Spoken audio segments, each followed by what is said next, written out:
Yeah, man. I was definitely a little premature. I was trying to move around a little bit, really set up something big.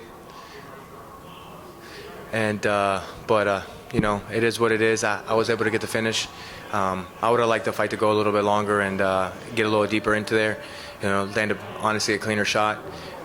We landed at the same time. Mine was just right on the chin, and you can see it, man. I keep saying it. I have a God-given ability to put people to sleep, and people are gonna start waking up, man. This division better start waking up and recognizing who I am.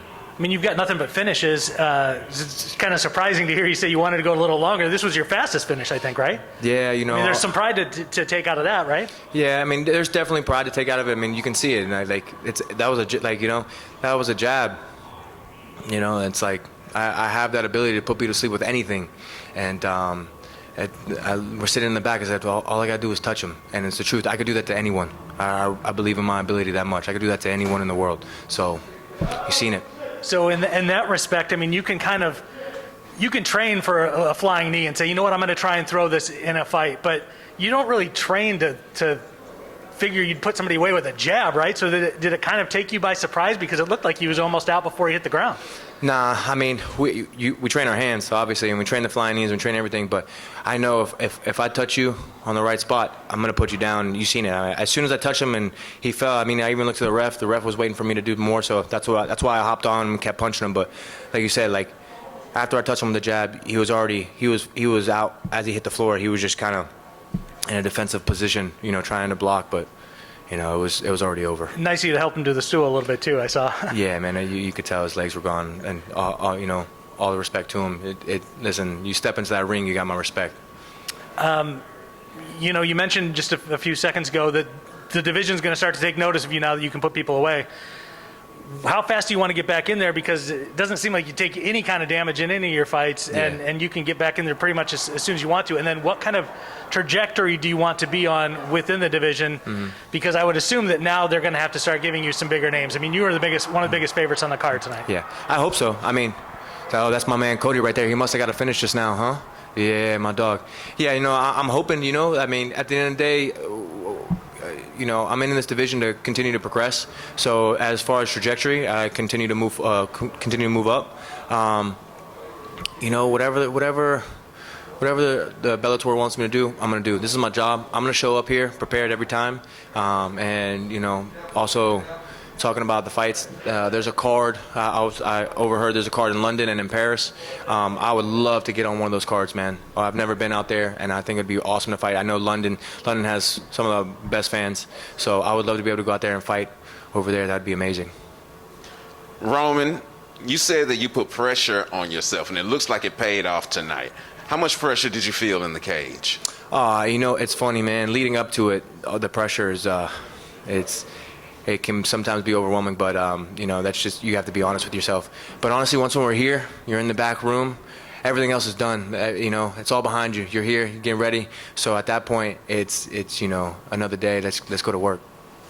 Now, you said that when you dropped him with the jab, that you could see immediately that he wasn't altogether there, and you seemed hesitant to go in after that. Was that the reason why? Yeah. I mean, you know, obviously it's my job. You know, to put people out, finish the fight.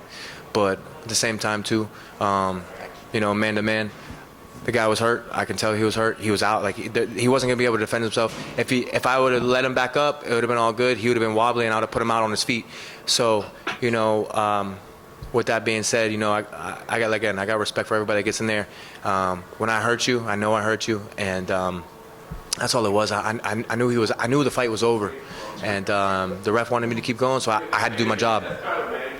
Kobe? Congratulations, Rowan. Another fantastic finish. Last we talked, you had the knockout of the year, as I called it. You're basically a human highlight reel. Is there anyone that you feel is calling you out, or no? I haven't heard anybody call me out. I'm waiting for it. Do you expect anyone to come at you? Nah, man. I feel like you know, high risk, low reward right now. I'm 7-0, 7 knockouts.